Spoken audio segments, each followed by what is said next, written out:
Hello everyone and welcome back to another Albion Online video. Today we're going to talk about the new update called Call to Arms, which is releasing on March 17. So if you haven't played Albion for a while, or you're a new player, or you're a veteran player, you have definitely something to look forward to on March 17, since this is going to be one of the big updates. We're going to talk about revamped faction warfare system, an all new faction, elite faction mounts, expanded royal continents, Hellgates, redesigned 10 vs 10 Hellgates, loadouts, updated ability tooltips, animated vegetation, and additional improvement and features. So there's gonna be tons of things to talk about in this video. So sit down, get your tea, grab some popcorns, and let's go directly to it. So the first thing we're gonna talk about is the revamped faction warfare system. Call to Arms brings nothing less than a completely reinvented faction warfare system in Albion Online. In addition to claiming outposts, factions can now control entire regions and expand their city reach across the continent by taking over rival territories bordering their own. Faction ranks has been added with 9 unique prestige ranks that are different for each faction. A month-long faction campaign offers valuable rewards. Enlisting and flaging with a faction are now 2 different steps, allowing players to remain enlisted without being flagged for combat. Overall, the new faction warfare system rewards loyalty and commitment to a faction, while still giving players complete freedom to choose which city they side with and which activities they participate in. The second topic is the all-new Caerleon faction, not sure how you pronounce it. Caerleon is the 6th playable faction. You can say the playstyle of this faction is lawless. It's lawless playstyle. Players can attack other factions, but also, themselves, basically the Caerleon faction. So everyone who's a part of Caerleon can attack other factions, but can also attack Caerleon factions. So it's a very dangerous faction to be a part of, since everyone can still kill you and you really don't have allies. But faction ranks are completely unique to this faction, for of course giving them more rewards, but no rewards from zones, but promise of a constant high stakes fight, and loot brings them more than make up for it. So basically, it is harder probably to maybe win battles as Caerleon, since everyone is lawless, but the loot you get is going to be enormous, and you cannot really control zones like the other factions where you control one zone by one. In this game, well, as this faction here, you just control them, you take all faction capture points so that they become bandits overtaken, but you get a good reward for it. Pretty good reward. Caerleon of course also have trade missions, and also they can receive faction hearts that can be used to craft Caerleon capes, and also they have 2 brand new mounts, the elite mount and the normal mount.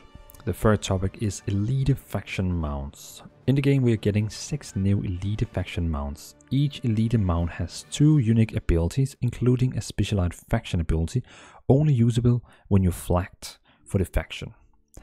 And basically the faction spell dismount you from the mount and activate the spell instantly. It can be a big healing spell, it can be a big damage increase spell, defense increase spells, and so on, depending on the faction. Additionally, all regular and elite faction mounts can now be used in conjunction with more mount skins of the same category, opening up new base mounts for Albion growing collection of vanity skins. Also, they are expanding the royal continent and bandit assaults. The city of Caerleon has been expanded and received a major visual upgrade, including the stabbed Mug Tavern, where the mercenary captain recruits new members. Beyond the city walls, dozens of new regions have been added to the royal continent, and existing zones have been reworked to keep each biome balanced. And a new faction warfare view has been added to the world map, showing the current status of the continent while it struggles for control. On top of all this, the new faction warfare system also brings a new bandit assault event, where outposts in the red zones are reclaimed by bandits throughout the day.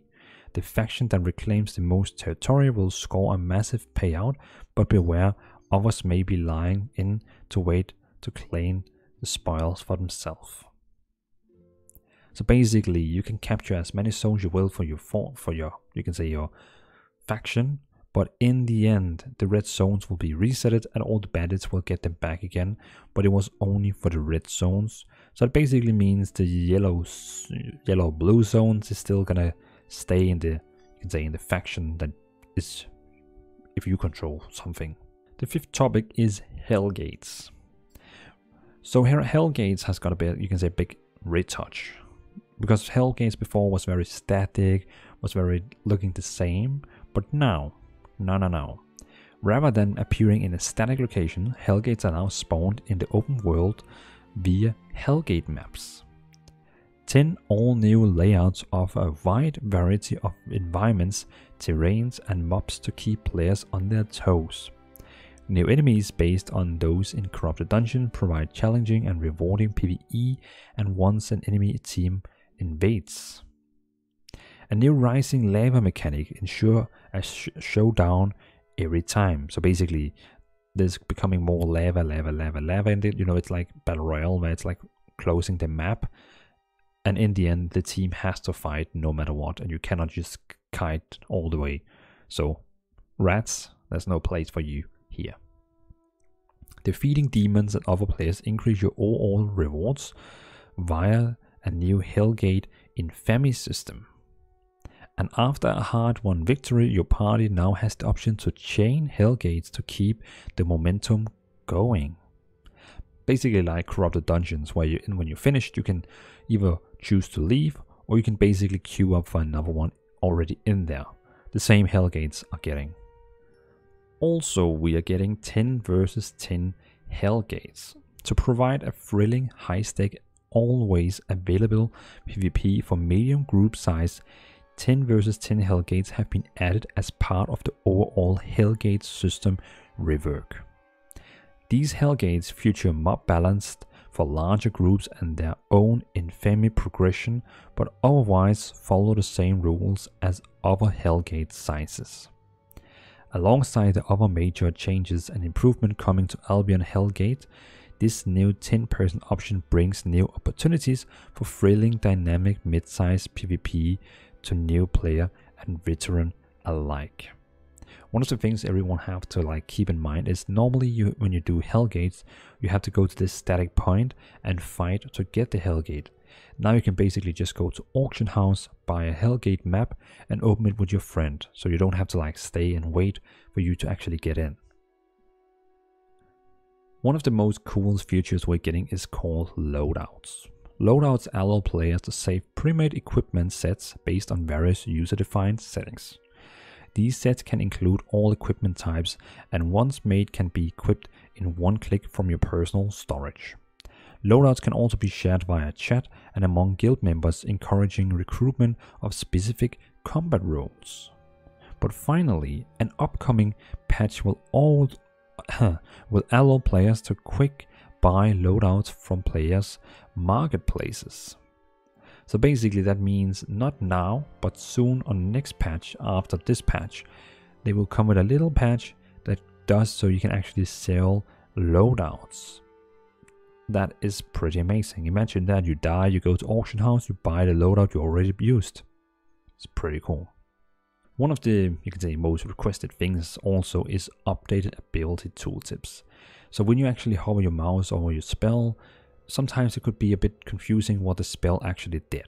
But now, ability description have been streamlined and reworked for clarity and readability, and now include color coding corresponding to categories such as healing, damage, movement.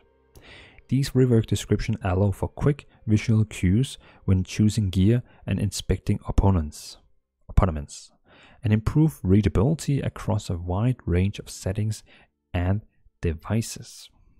A little cool thing we are getting is called animated vegetation. Now you go into graphics settings. Well, in the new update, you can see there is a little point here called animated vegetation.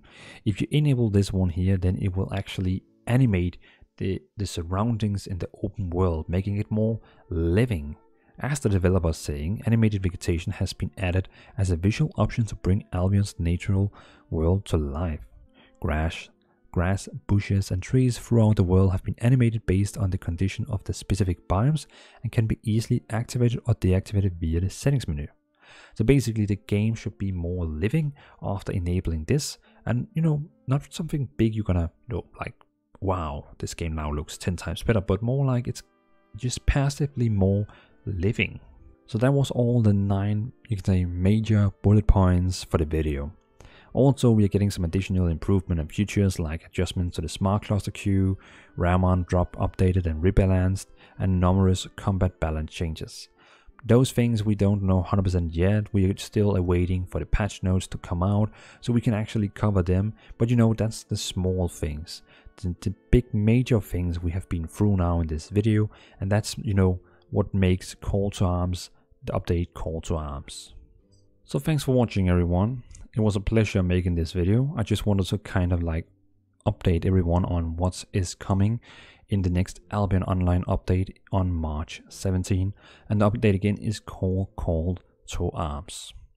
For me personally, it's an expansionable update that is really exciting for me, since we're getting this big faction warfare where you can like control zones, you can attack zones. It's like going to be this big war now. The Royal Continent is being like a big war all the time. It's gonna be so fun to have this big war just all the time, running. And we're both gonna have this war in blue zones, yellow zones. That means no death, so that means you don't lose gear. And then of course, if you want to be a bit more risky and get more loot, you can go to the red zones. So in all, it's gonna be a really fun update. So thanks for watching, everyone. I really appreciate your time in here. If you want to play Albion Online, and you haven't been playing the game, you can find my ref link in the description. It will help me with some rewards in game, and I also think you get some kind of small thing niched, something like that. Thanks for watching. Have a nice evening, and see you in another video. Peace out.